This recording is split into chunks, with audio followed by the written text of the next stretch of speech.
Okay, so the Met Gala, it's always huge, isn't it? More than just outfits on a carpet. Oh, definitely. It's a massive cultural moment. And this year, the theme. Wow. Super fine, tailoring black style. Exactly. Really compelling. And it's tied directly to the new Costume Institute exhibition, which is key. They're looking at the black dandy, Right. and how clothing, how style has been so crucial for shaping black identities across the Atlantic diaspora specifically. It's a really important, deep subject. Absolutely. And, it's also the first time since, 2003, that there's been such a strong focus on menswear at the Met. Yeah, that definitely added a whole other layer of interest. People were really watching to see how that would play out. So the anticipation was, really high. Yeah. And the looks we saw, such a huge range of interpretations. Totally. Some went very literal with the tailoring idea. Others were much more conceptual, I guess. So our mission today really is to kind of dive into some of the standout looks and unpack how they connected, or maybe didn't, with this theme, looking at the creativity, the cultural significance behind it all. Sounds good. Where should we start? Zendaya. Always a highlight. Yes, let's start there. Zendaya. She just never misses, does she? That all-white Louis Vuitton suit, tailored perfection. The cream suit, so sharp. And that wide-brimmed hat, just wow. Yeah. Amplified the whole thing. And the all-white, it forces you to focus on the cut, the tailoring itself, right? True. But also, think about the color white. Its historical significance, maybe spiritual connections in black culture. Even that tiny pop of red on her nails. I noticed that. It feels deliberate, doesn't it? Like a little personal signature against that monochrome backdrop. Adds another layer. What do you think? Yeah, it really makes you consider every single element. It's not just thrown together. Never with her. Okay, then Bad Bunny. He worked with Prada, right, on that brown suit? Yep, a collaboration. But for me, it was really the accessories that told the story. The gloves, those embellished gloves. And the brooch. The brooch, and especially the hat. He said it was an homage to his Puerto Rican roots. Exactly, and that's where it connects so strongly to the theme, weaving personal cultural history into the fashion. Right. The accessories weren't just decoration, they were like specific statements about heritage, especially thinking about the black dandy and the diaspora context.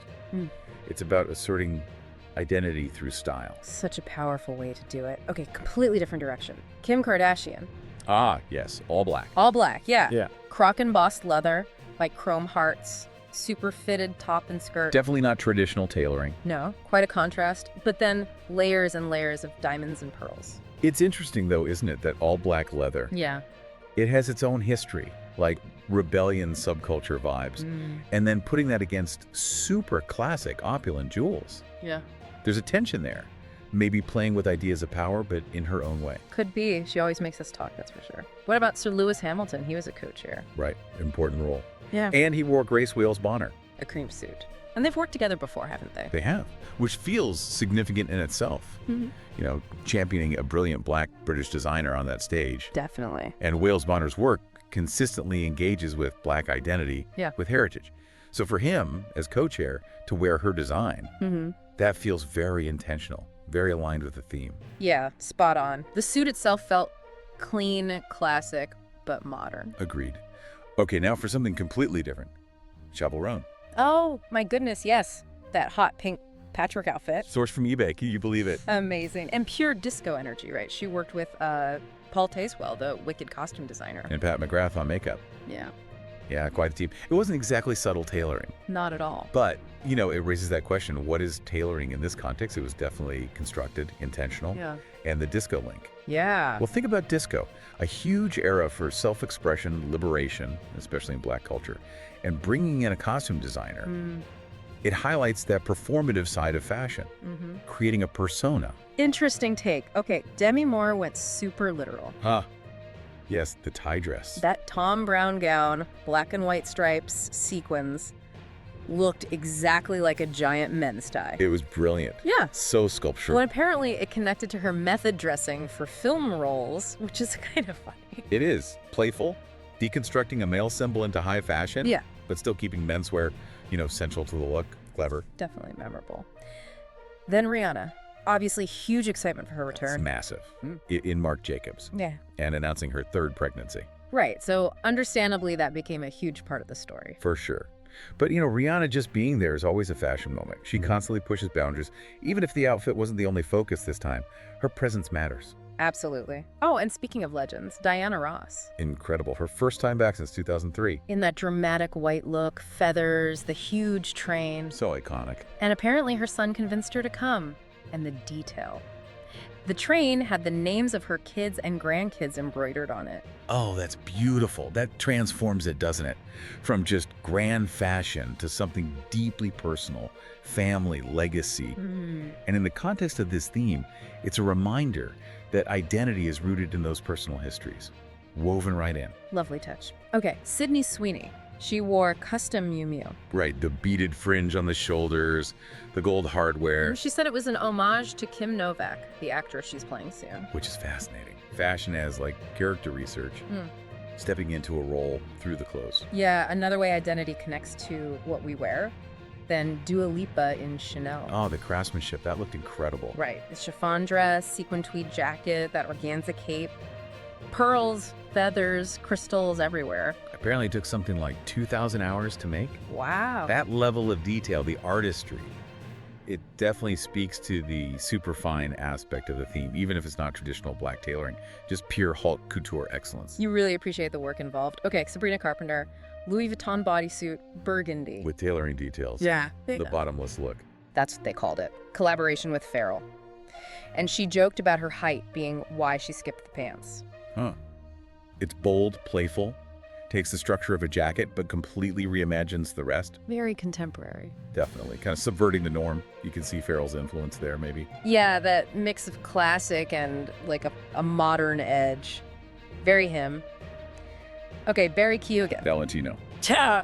Custom fit. With floral embroidery and that silk red scarf. It felt quite romantic, less conventional menswear. Exactly. The embroidery adds softness, individuality.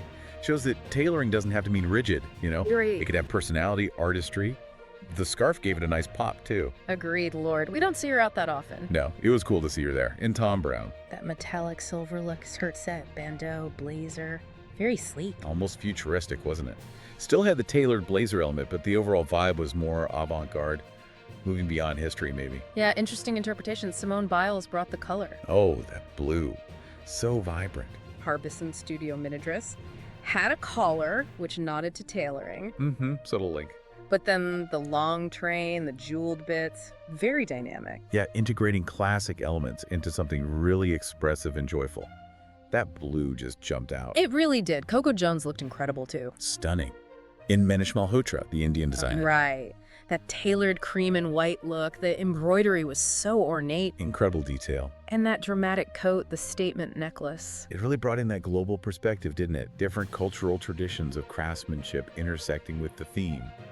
Beautiful. Absolutely beautiful. Now, Coleman Domingo, who just got the theme. Oh, completely. His look was amazing, a masterclass. That two-in-one thing, starting with the royal blue Valentino cloak. Which he said was an homage to Andre Leon Talley. Yes. So meaningful. Such an icon. And then revealing that incredible tailored suit underneath, pattern perfectly cut. And the giant polka dot flower brooch. Yes. That touch of dandyism. It was just so thoughtful, so well executed. A real highlight. Definitely. Okay, Tiana Taylor. Custom Marc Jacobs burgundy cape. Embroidered with Harlem Rose, right? From her song. Exactly. A direct artistic statement. And she came with Ruthie Carter. The legendary costume designer, whose work, has basically defined modern interpretations of the Black Dandy in film. That pairing felt so significant, like bridging music, fashion, film, history. Totally. Underscored the whole ongoing evolution of that aesthetic. Powerful. Emma Chamberlain looked so sharp, Courage's suit dress. Very on theme, tailored, but the backless detail. Yeah, give it an edge. Chic. And her whole look, the pixie cut, the glasses. Very cool, sophisticated take. Minimalist, but strong. Agreed. Cynthia Erivo, given Ching-Chi, that was dramatic. Very. The bedazzled bodice, but then the super long black train. And the leather boots and nails, quite edgy. Yeah, the contrast was compelling. Glamour meets toughness, playing with masculine and feminine ideas again. Doja Cat, another bold one, custom Marc Jacobs. Those giant shoulder pads. Huge. And the leopard print bustier bit. She said she wanted to feel like a little gangsta. Huh. You could see that attitude. It was pure exaggeration, right? Playing with suit proportions. Totally. Very rebellious, very Doja. Praise Ross just radiated joy as always. In that pink Marc Jacobs suit. Yes! The giant bow, Yeah. the matching top hat. And the amazing jewelry. She just owns color like nobody else. So true. It felt really celebratory. Fun take on tailoring. Definitely. Okay, Andre 3000. We have to talk about Andre 3000. Oh, wow. Yes, probably the most talked about look. Could be. The piano strap to his back. And the trash bag purse. Yeah. Self-designed with Burberry. Utterly unique. Memorable doesn't even cover it. It was pure avant-garde performance art, wasn't it? Not tailoring in the usual sense, but sparked so much conversation. Identity, art, pushing boundaries. What did you even make of the piano on the bag? It's hard to say definitively, right? So open to interpretation. Yeah. Maybe about carrying your art or societal commentary. Yeah. Really made you think.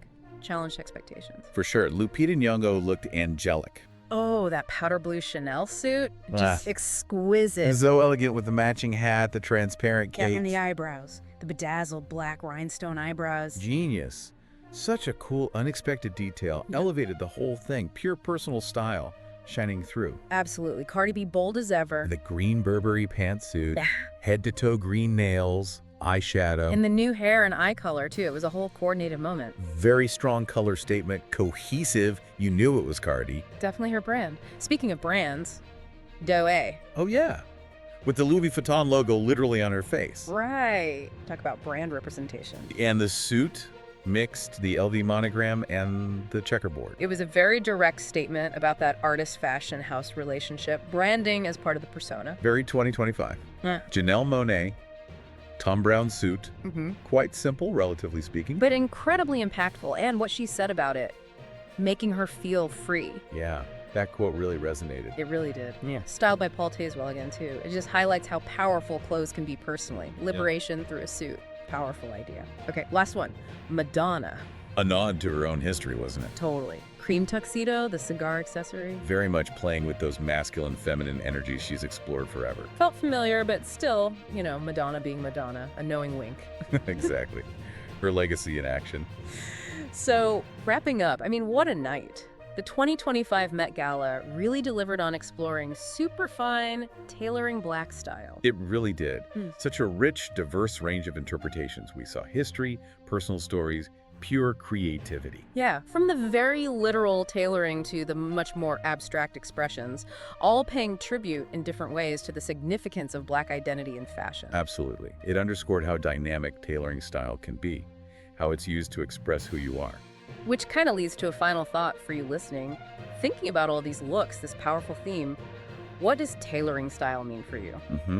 How do you use clothes, or how could you use them to express your own identity, your own cultural background, maybe? Yeah, how can fashion be that pertinent form of expression in your own life? Something to think about.